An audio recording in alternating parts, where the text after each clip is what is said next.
What is up, wrestling fans? This is Kayfabe Chronicles, and I am your host, JP.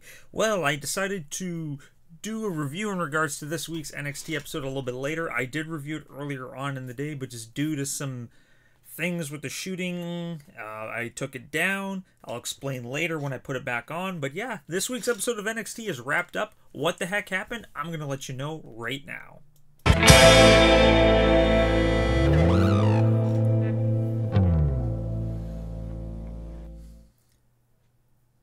Hello, and welcome to Kayfabe Chronicles. I am your host, JP. We normally do post a live stream video, but I did record it earlier today.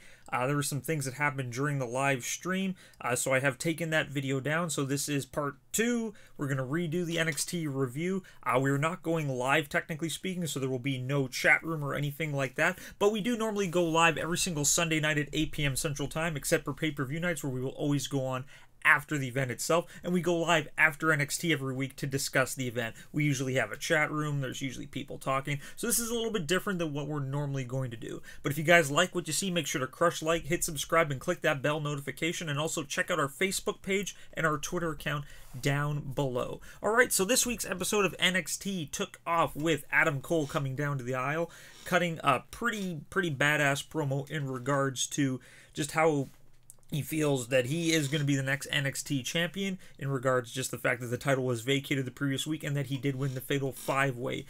Him winning, of course, means that he gets to take on Johnny Gargano in the best 2 out of 3 falls at NXT TakeOver New York, where the winner will, of course, be the new NXT champion.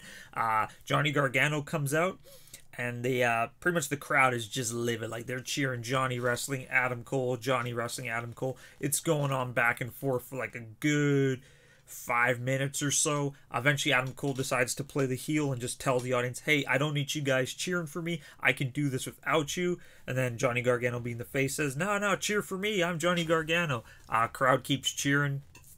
Johnny Gargano then cuts probably one of the best promos that I've ever seen in a long period of time, just in regards to, you know, how he wasn't given everything that Adam Cole's been given. Like, Adam Cole, as soon as he came in NXT, boom, he was put under the spotlight. He was put right into the title picture.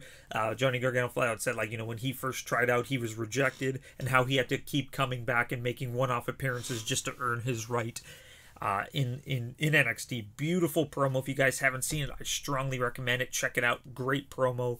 I loved it. I tweeted back to him just saying, like, rejection is just part of the game. Like, as a former actor myself, the thing I've learned is the rejection is just, it's fuel to make you want to do better. For every single hundreds of times that you're rejected, you'll get one paid gig. So you know what? I really felt his promo. It was awesome. Like I said, check it out. Fully makes beautiful promo. Right after that, we have a women's division tag team match with Vanessa Bourne teaming up with Aaliyah to take on the television debut of Lacey Lane and Kacy Catanzaro. As you remember, both of them had very positive viewings at this year's Mae Young Classic. Match is pretty self-standard, nothing too out of the ordinary. Lacey Lane does 98% of the work in the ring. Looks really good. Shayna Baszler and her goons come down. Lacey Lane and then Kacy Catanzaro unfortunately gets stuck in the ring while Vanessa Bourne and Aaliyah powder out. Shayna beats up Lacey Lane and Kacy Catanzaro. Kacy has a really good kind of hope spots in there where she's able to break out of the clutch. But unfortunately, just Shayna's power is just too much. Puts her to sleep quite easily. Shayna grabs the microphone and says, I'm going to keep doing this until I'm treated with respect. So really good views in regards to her being the raging badass, the queen of the women's division, where, of course, she will be defending her title against Io Shirai, Kairi Sane, and Bianca Belair at NXT TakeOver, which is going to be a hell of a match. Let's just flip to my notes. All right. So right after that, we have Matt Riddle taking on Kona Reeves. Was unaware he was still employed with the company. I don't get Kona Reeves. Like I said, like, his character is that he's very cocky, he enjoys the finer things in life, but he has zero charisma. Like, for a guy that's that self-centered with himself, you got to have at least 1% charisma, and unfortunately he just doesn't have anything. I don't get his character. He looks good. His moves are so-so, but he needs to really work on his character work. Riddle pretty much dominates the entire match, and then out of nowhere, Velveteen Dreams music hits. Velveteen gets slid in on a couch. I'm not even kidding. Velveteen gets pushed onto the ring apron on a couch, Probably one of the best moments you will see in wrestling this year for sure. Velveteen, just his entrance is enough to distract Matt Riddle. Conan Reeves hits his finisher on Matt Riddle, but Matt Riddle is able to kick out. Matt Riddle then manages to lock in the Bro Mission, and that is it. Conan Reeves taps out. Velveteen Dream stands up and says, "Congratulations, Matt Riddle. You will be fighting the Dream at NXT TakeOver." Great. I'm super excited for that. We're going to have Matt Riddle taking on Velveteen Dream for the North American title at TakeOver. Yes, please. Can I have some more? Right after that, they announced, of course, once again, that Kairi Sane is going to be taking on Bianca Belair next week in regards to them setting up the Fatal 4-Way. I think that's going to be a great match to check out next week. And, of course, we end tonight's show off with the Dusty Rhodes Tag Team Classic Finals between Ricochet and Aleister Black, teaming up to take on the Forgotten Sons. Overall, I was really against Aleister Black and Ricochet, to be completely honest. Like I said, I like them as singles wrestlers. I just didn't see them as a tag team. Like I said, I'm very pro tag teams. I like watching tag team wrestling, and every single time that they push two singles guys as a tag team, it doesn't make sense. Like I said, the very first Dusty Rhodes Tag Team Classic with Finn Balor and Samoa Joe teaming up to win. It just didn't make sense. You have all these other tag teams and you just push them off to the side so we can focus on these two guys that are already prominent in the singles division. But whatever, they do work very well as a team, though. I am going to give them that much. Match itself, Ricochet pretty much works most of the match. Aleister Black, not really doing a lot. There's a lot of great double team moments. Like I said, Ricochet and Aleister Black have worked very well with each other. Like, their moves and their style do complement one another. Aleister Black manages to finally get the hot tag in. He starts throwing his kicks in, his sweeps, his dives, doing what he does best.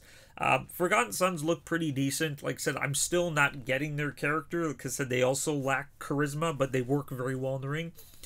Jackson Riker, of course, their big brooding henchman, is eventually kicked out from ringside because that's the whole reason why the Forgotten Sons have been winning, is because Riker always interferes in the matches.